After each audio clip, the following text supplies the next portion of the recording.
I've always been a hands-on guy, the kind who finds peace in precision. When the divorce came, sudden, sharp, and cold, I didn't turn to therapy or tequila. I turned to my tools. You might laugh, but there's something deeply grounding about a socket wrench and a solid workbench. I'd spend evenings sanding old cedar, rebuilding busted lawnmowers, fixing up rusted hinges just for the hell of it. It kept my mind from spiraling. My garage became my sanctuary, my church, my dojo, my little slice of clarity. So when it all began, it wasn't a grand betrayal or some explosive moment. No, it started with a screwdriver. One of my favorite ones, actually. A red-handled Phillips with a worn grip and a tiny notch near the tip from when I dropped it off the roof 2 years ago. I could spot it blindfolded. And one day, it was gone. At first, I chalked it up to chaos. Maybe I left it outside, maybe it rolled under the tool chest. You'd be amazed at how these things disappear. But then another tool went missing. Then another. It felt like the garage was breathing differently, like the walls were exhaling, and I didn't know why. And then came the visit. My ex-wife Sharon had texted that she wanted to swing by for a few last boxes. Stuff from the attic. Some linens. I didn't object. We were trying to stay civil, or at least appear civil. She showed up with her usual perfume-clouded charm, that forced smile that doesn't quite reach the eyes. And behind her, Eric, her new husband. Or as I like to call him, dollar store homeowner Barbie. He had the look, gelled hair, pressed polo, and a handshake that said, "I'm gonna talk over you at every cookout." And boy did he try. He wandered into the garage like it was some public museum, made a few loud observations about my workbench, said something like, "Nice setup, shame it's wasted on scrap." I smiled, nodded, took a sip of my cold coffee. He asked what I did with all those tools, and I said, "I build peace of mind." He blinked. Sharon gave him a look like, "Don't engage." He shrugged and wandered back into the house. They left an hour later, boxes gone. No drama, just tension thick enough to butter toast with. But that night, I noticed 3 more tools missing. A torque wrench, my carpenter's square, that red-handled Phillips. Now it wasn't just suspicion. It was war. I didn't sleep much that night. Not because of the missing tools, not exactly.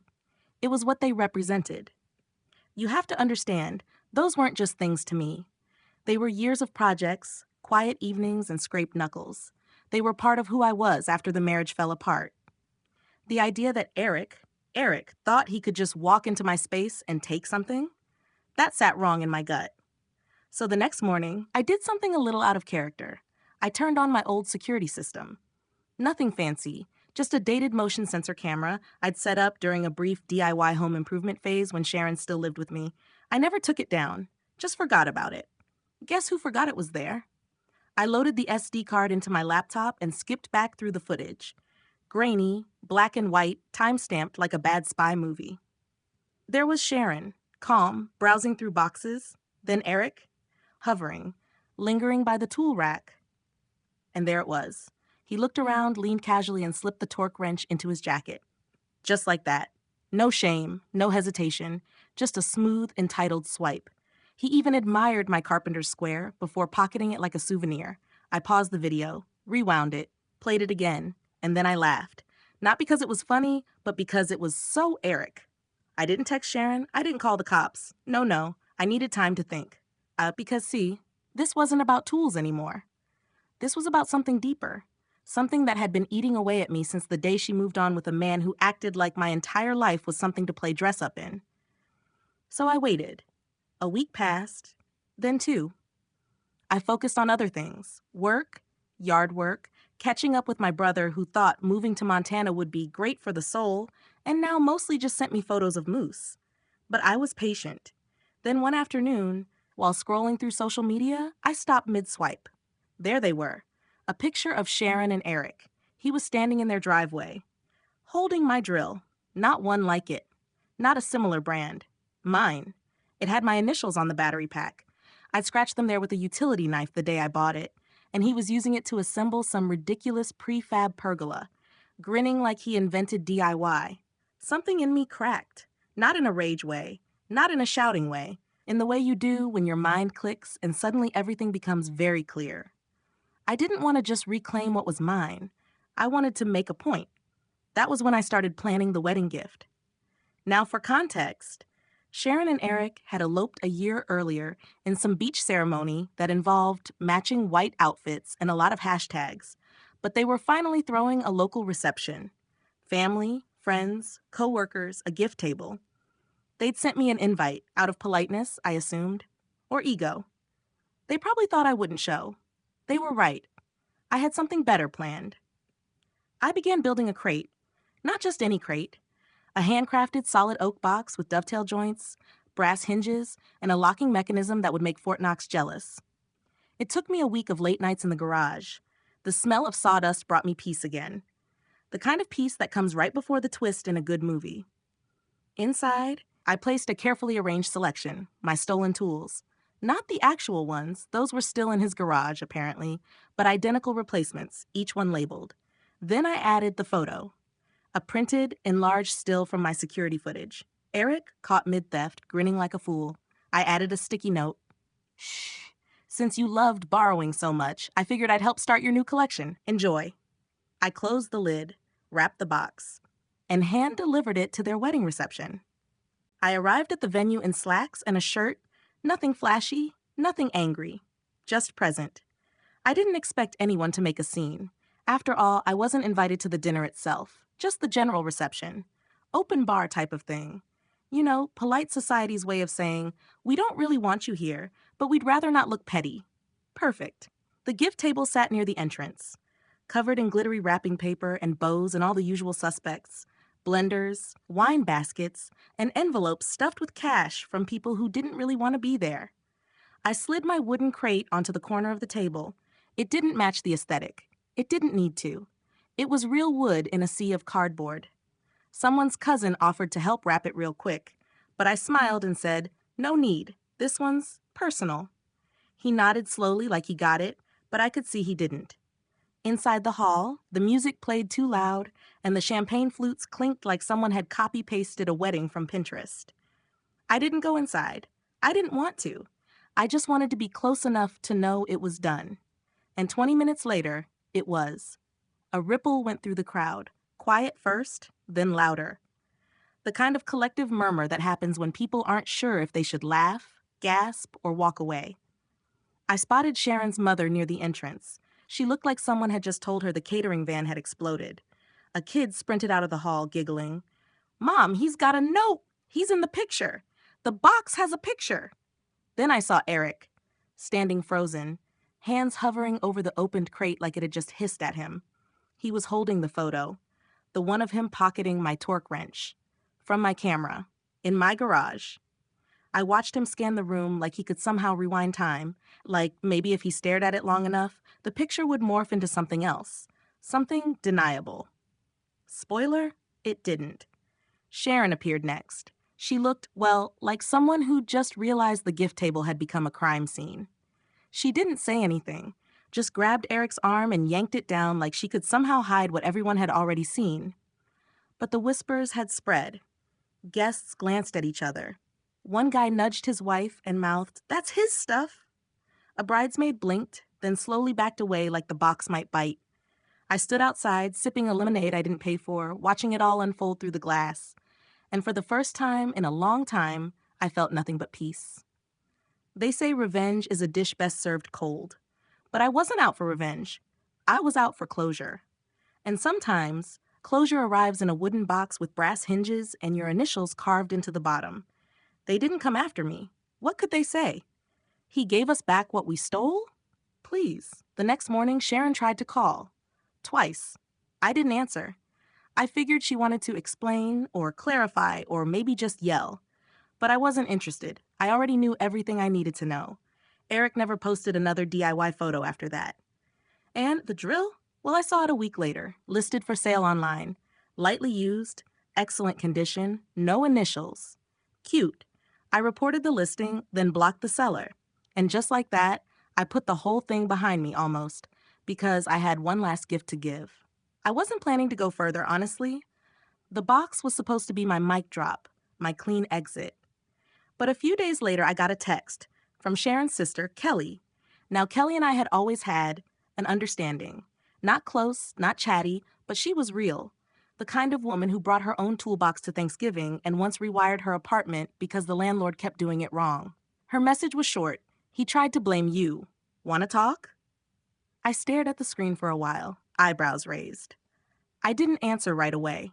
I wasn't sure I wanted to open that door, but curiosity has a funny way of picking the lock. We met at a diner 2 days later. Kelly slid into the booth wearing a hoodie and aviators like she was on a secret mission. She ordered pancakes and a black coffee before she even said hello. Then she looked me dead in the eye and said, "Eric's a walking YouTube tutorial for red flags. Sharon's just embarrassed she didn't see it." I blinked. "So, the theft?" "Oh, he swore you planted that photo, said you faked it." I chuckled into my coffee. "He also said you sent him fake tools," she added. "Well," I said, "that part's true, but only because he doesn't deserve the real ones."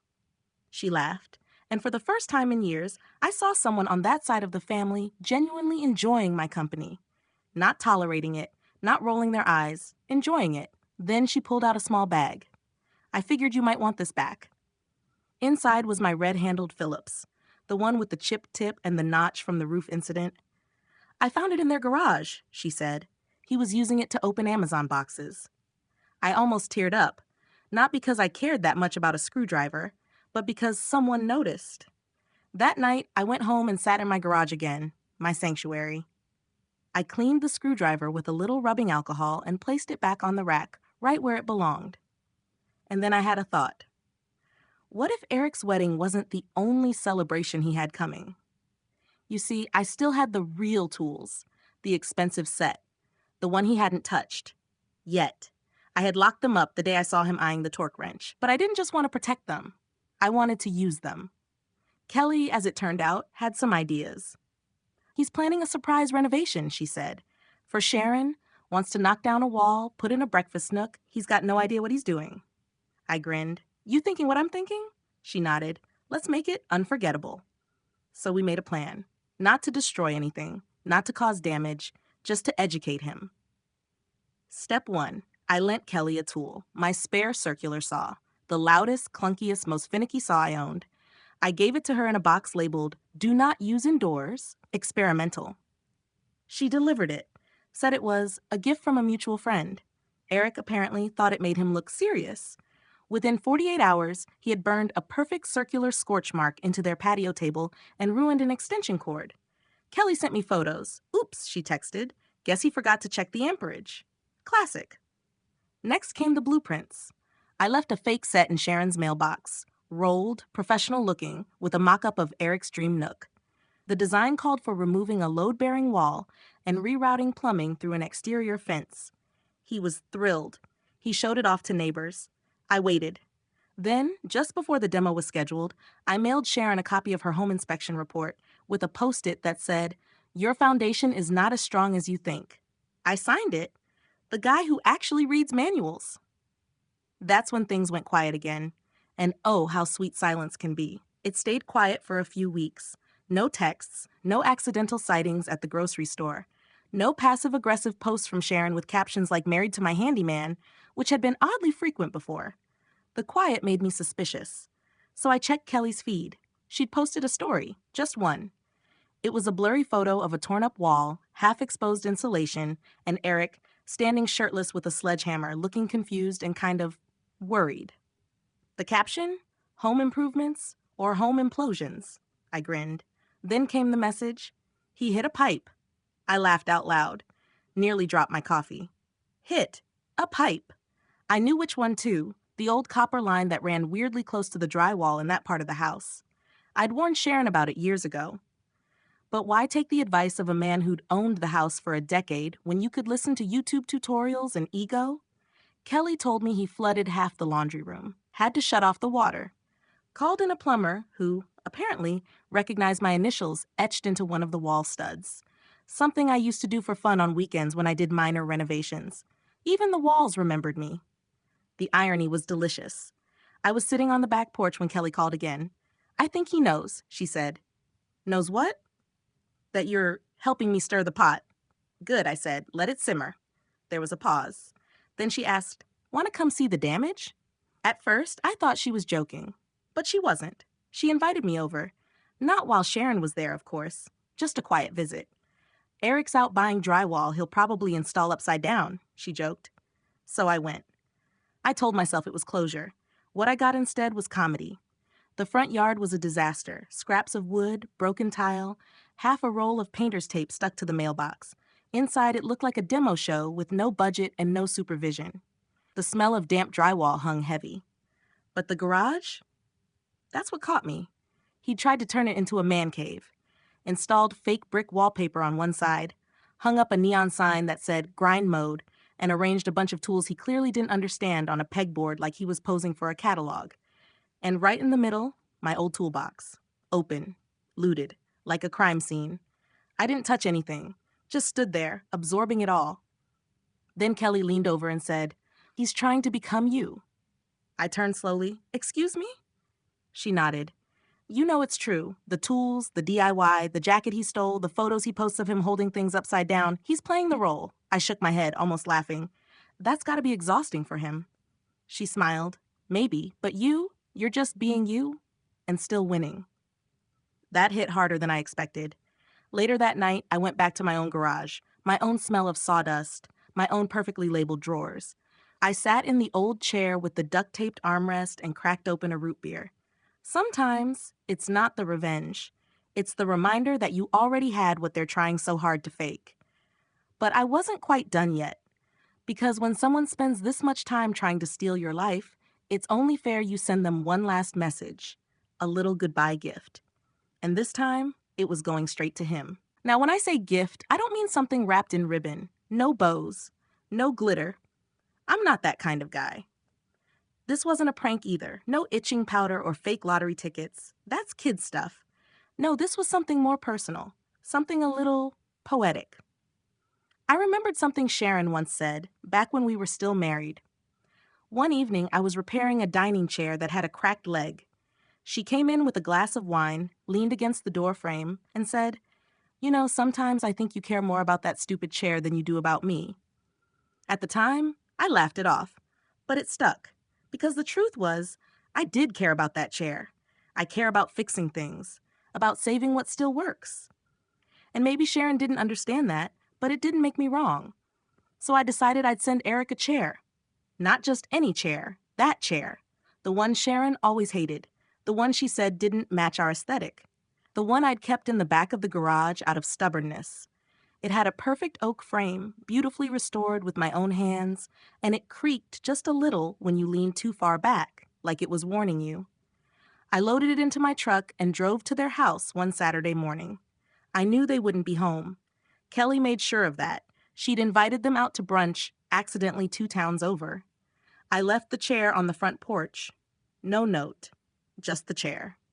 But underneath, taped to the bottom, I left a small envelope. Inside was a single photo. Eric, from my security footage, stealing the red-handled screwdriver. On the back of the photo, I wrote, "Some things are built to last. Others are borrowed until they break." The original craftsman. I drove away without looking back. Later that day, I got a text from Kelly. He thinks it's cursed. I nearly spit out my coffee. Apparently, Eric refused to bring the chair inside. He left it on the porch for 2 days, then moved it into the shed, muttering about bad vibes. Sharon didn't even recognize it. Kelly said he tried to convince her that I was stalking them. But without proof, and with everything that had already happened, she was starting to wonder if maybe, just maybe, Eric was unraveling. Mission accomplished. That evening, I sat in my garage again, my red-handled Phillips in my palm, the hum of the radio low in the background. The dog barked 2 doors down. Someone's kid was bouncing a basketball on the sidewalk. It was nothing special, and that's exactly what made it perfect. And for the first time in a long time, I let it all go. No more boxes, no more saws with warning labels, no more notes. Just silence, wood grain, and peace. Until, of course, Kelly called again. This time, she wasn't laughing. "You might want to come see this," she said. "Why?" "Because he's planning to sue you." I let the words hang in the air for a second. "Sue me?" I repeated, the disbelief practically echoing off my garage walls. Kelly sighed on the other end. "Yeah, something about emotional distress, defamation, and malicious gift-giving. I didn't even know that was a thing." I couldn't help it. I laughed, out loud. a sharp bark of a laugh that startled the squirrel on my windowsill. You're telling me the guy who stole my tools, trashed his own house trying to impress his wife, and has been posing online like Bob Villa's second cousin wants to sue me? Kelly didn't laugh. I'm serious. He's been talking to some cheap lawyer he found on Reddit, claims you've been harassing him, that you're orchestrating a targeted campaign of sabotage. I took a deep breath and leaned back in my chair. Kelly, I haven't broken any laws. She hesitated. I know that. You know that. But Eric doesn't work in facts. He works in feelings.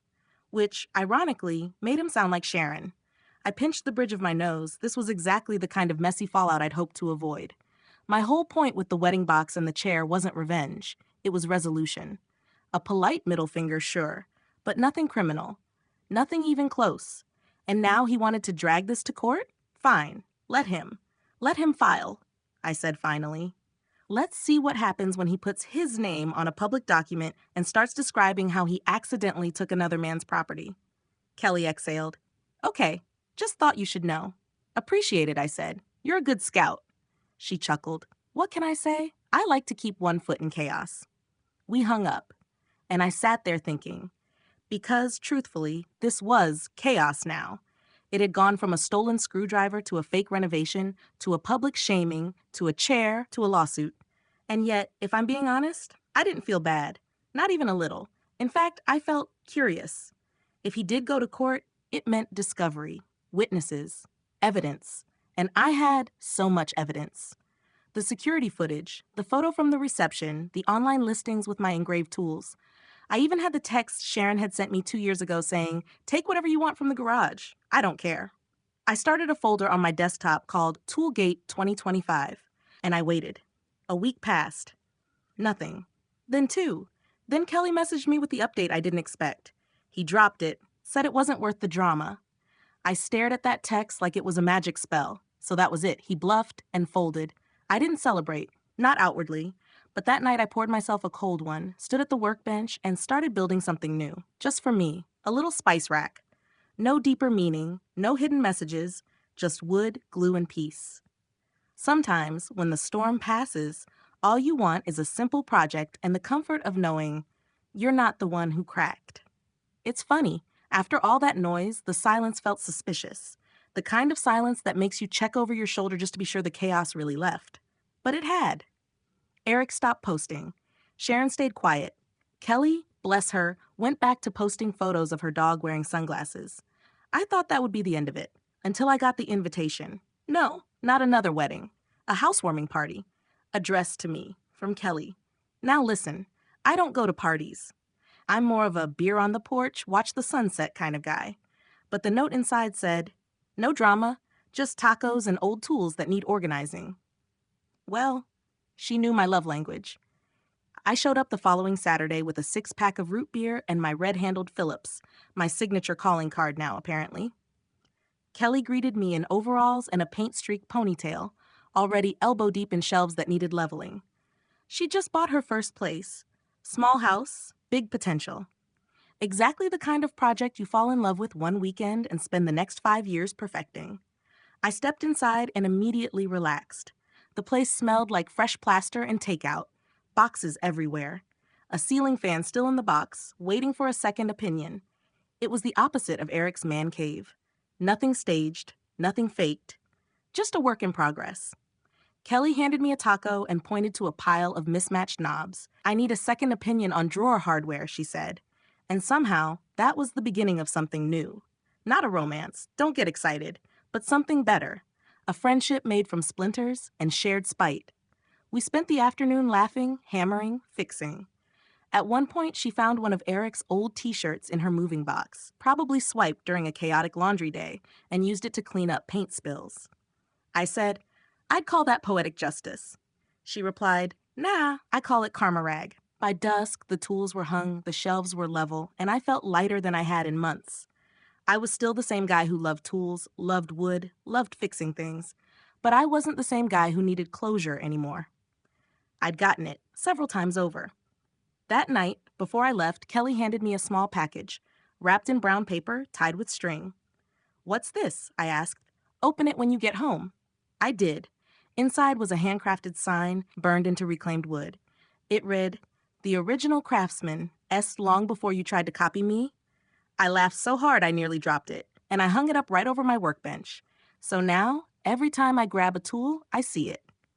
A reminder that no one can steal what they don't understand. After that, things normalized, which, if you've been keeping up with this story, might sound suspicious, but it was true.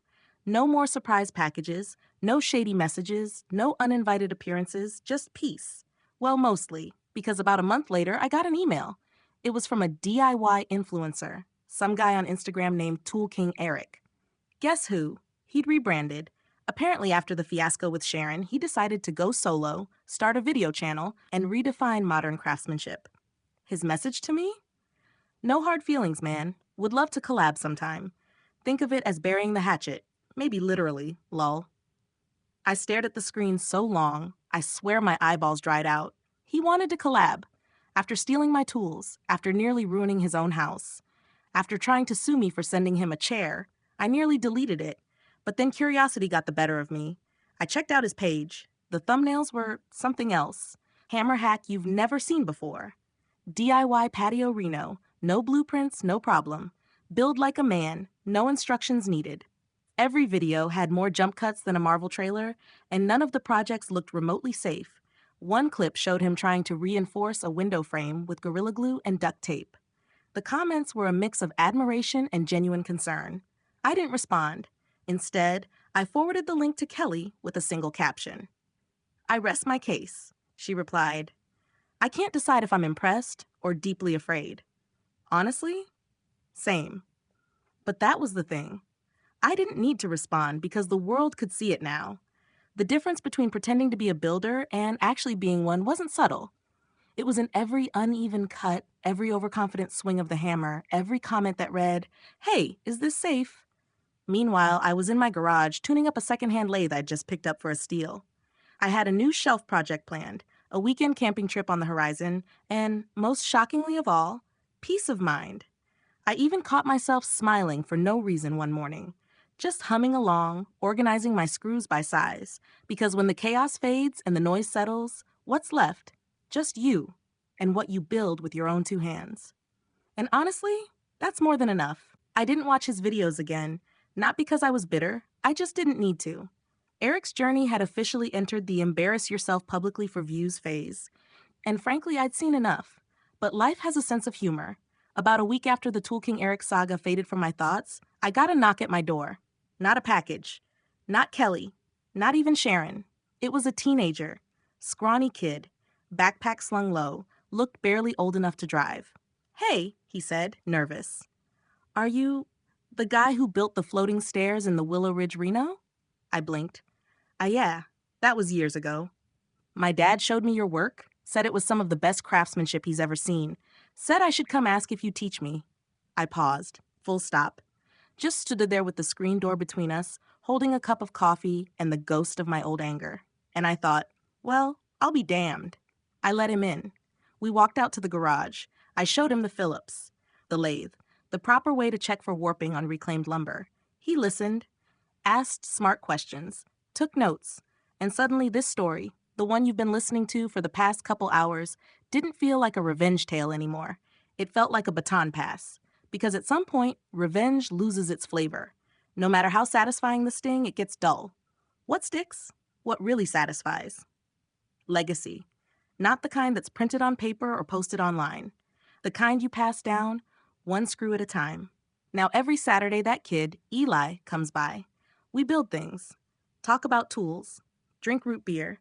Laugh about the time someone used Gorilla Glue on a window frame. I never asked what made him look me up. Maybe it was a TikTok. Maybe his dad was one of the neighbors who saw Eric's renovation. But I like to think it's something else. That craftsmanship speaks louder than drama. That real tools leave real marks. And that when the dust settles, the person who keeps building always wins.